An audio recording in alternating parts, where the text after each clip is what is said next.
Ano yung gusto niyang sabihin sa'yo?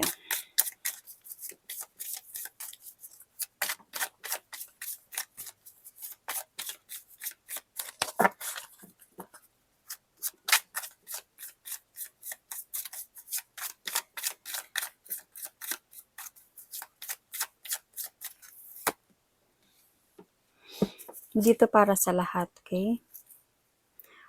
I can't stop thinking about you.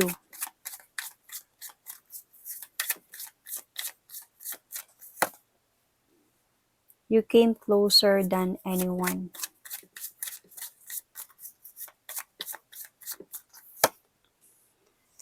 I left when I saw you with someone. So, kaya hindi kanya maalis-alis sa isipan niya. Siguro na saktan to siya nung nalaman niya na meron kang someone or you are with someone.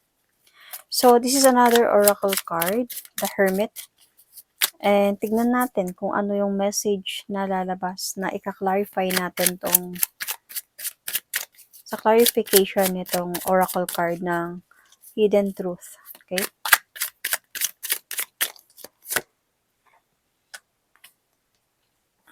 Wow.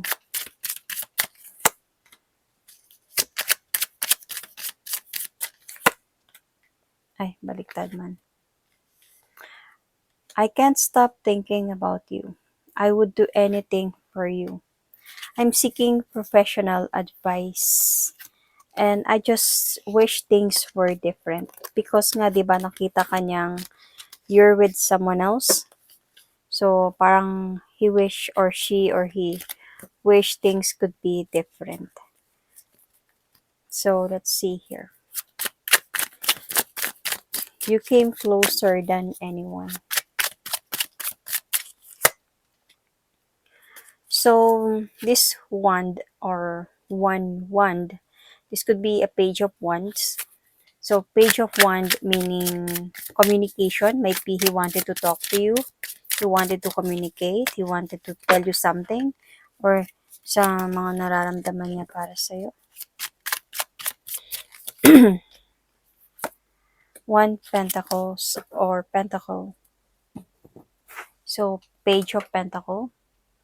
So, page of pentacles, something like, kaya lang, I am disappointed. Dahil nga nakita niya you are with someone else. So, parang magantay na lang siguro siya. Pero, totoo, he or she meant what he or she said. So, siguro meron na kayong communication nitong person na to, nanligaw na ba to sa'yo, sinabi niya na ba na gusto ka niya, tapos, yun nga, nung nakita ka niya na you are with someone else, na-disappoint siya, parang na-bad trip siya, pero sa totoo lang, gusto ka talaga niyang kausapin, pero mag-aantay na lang siguro siya,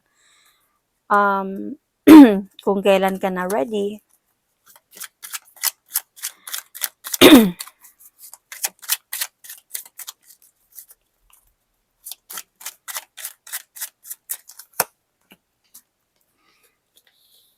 Reach out.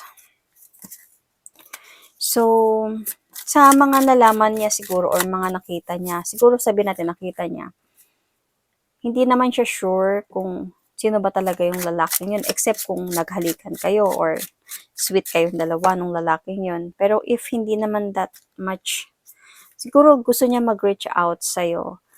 Might be gusto niya lang malaman kung sino ba talaga yun sa buhay mo. So, siguro, bakit itong I want to get you drunk? Siguro, gusto niya siguro talaga malaman yung about sa'yo. And medyo nagiging ano ka siguro, secretively, you are not telling something talaga about sa'yo. Wala siyang nalalaman. Secret na tao ka. And there is someone else. Yun na nga yun. Siguro, kaya ito sinabi niya na I want to get you drunk kasi gusto niya lang malaman yung katotohanan about sa inyo nung lalaking to, or I mean, nung sino man nakasama mo, kung meron ba talagang iba or may chance ba talaga siya sa'yo. Kasi parang feeling ko sa person na to, gusto ka talaga niya. Gusto niyang pumasok sa buhay mo. Yet, so nakita niya kasi parang hindi na siya sure. And I think meron pa rin kayong communication ng person na to, kaya lang hindi niya nagigets masyado o hindi mo sinasabi sa kanya talaga. Kumbaga mysterious ka, naging mysterious ka sa kanya na hindi clear sa kanya kung ano ba talaga meron sa buhay mo. Kung sino ka ba talaga or gusto mo ba talaga siya or not. So, isa na din siguro to na gusto kanyang lasingin. Dahil gusto niyang malaman yung nararamdaman mo. Siguro through that, dun siguro para sa kanya, dun siya nagbabase yung nararamdaman ng isang tao or hindi.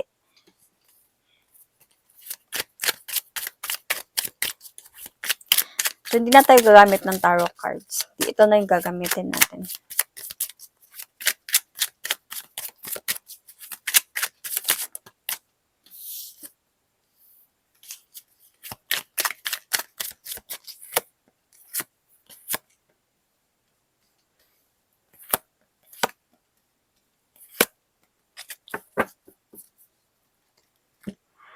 Okay. So, wrongful advice. Siguro dito nga, seeks professional advice.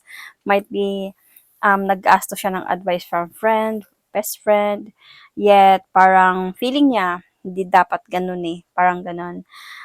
Parang mas nagiging more selfish siya and how he or she treating you. So, please give me time. I've never felt this way before. So if I follow you, I could lose everything. Listen to your heart, and I'm ready. So for the bottom of the deck is I hope you'll wait for me. So really, this person is very interested sa'yo. Pinapakita lang ng oracle card na to kung how this person is interested sa'yo and willing to wait for you. Or willing talaga siya na, kumbaga, iwanan bang lahat or i-give up ang lahat para sa'yo. Kasi dito sabi niya, if I follow you, I could lose everything. So, might be may mga scenario sa buhay niya or may mga pinag-uusapan kayo na might be what you want. If ever nagagawin niya yun, siguro mawawalan ba siya ng trabaho dahil pupuntahan ka niya, might be LDR kayo or nag-uusap lang kayo through phone, hindi pa man kayo relationship, so long distance lang. And then, sabihin natin na may mga gusto ka na gawin niya na siguro magkita kayo, punta ka dito, ganyan. So, might be, this person could lose everything, might be his job, his pangarap. But then, as a point din siya na, I think willing din naman siya. Pero, kumbaga, bigyan mo lang siya ng time, might be for this. Kasi sabi nga niya dito, please give me time. I've never felt like this before kasi sobrang na-inlove nga siya sa'yo.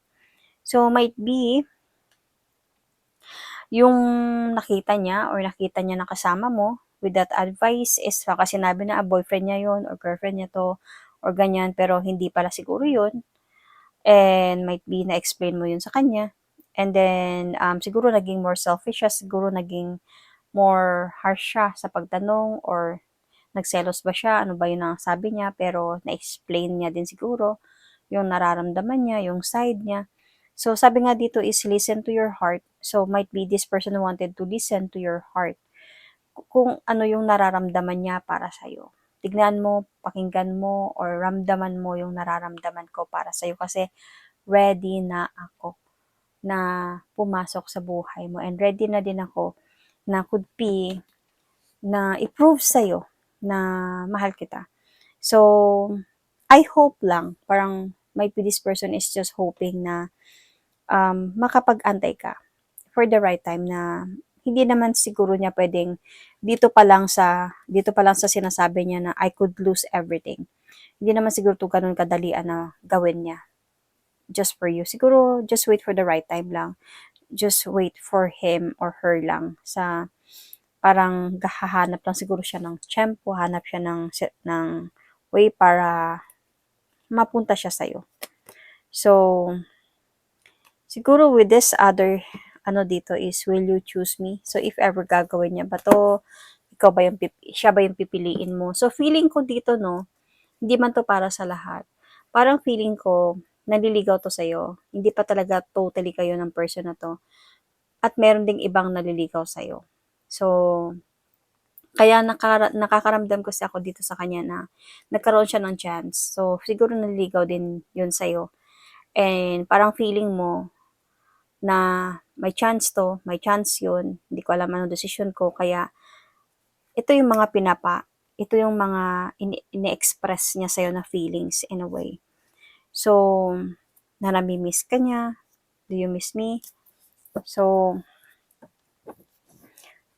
yung magiging decision dito is nasa iyo. Tignan natin kung ano yung sa part mo. Ano yung pwede magiging decision mo dito. Through this oracle card.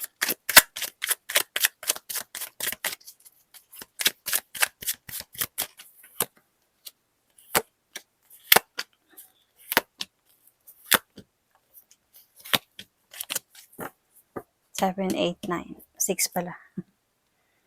Baliktad yung mga cards.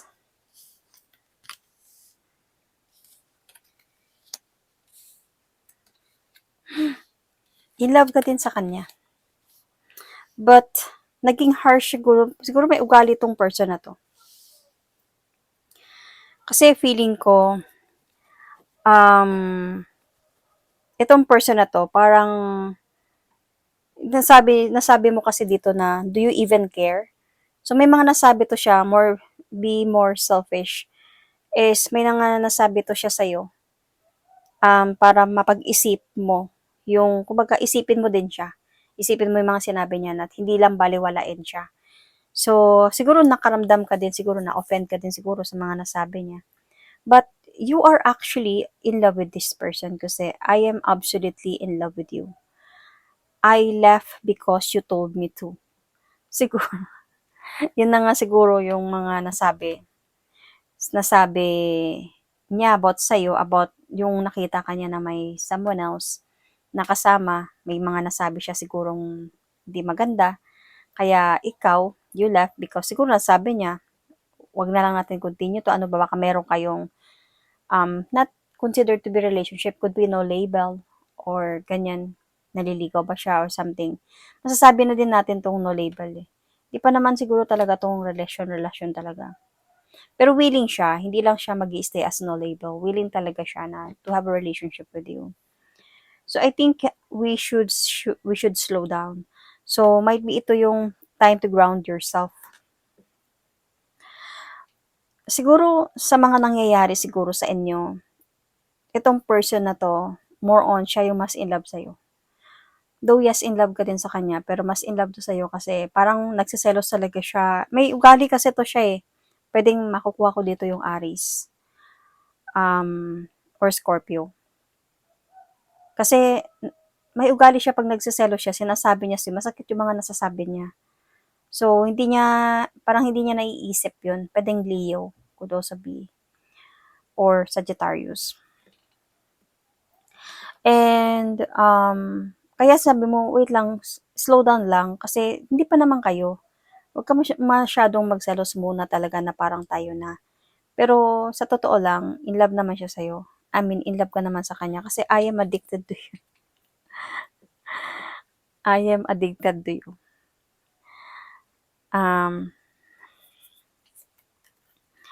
So, na-in-love ka na talaga sa kanya. Siguro as a point lang talaga na merong kang gusto na gawin niya na yun yung magpapatunay na seryoso talaga siya sa'yo. And saka mo pa siguro siya sagutin during that time. So, yun.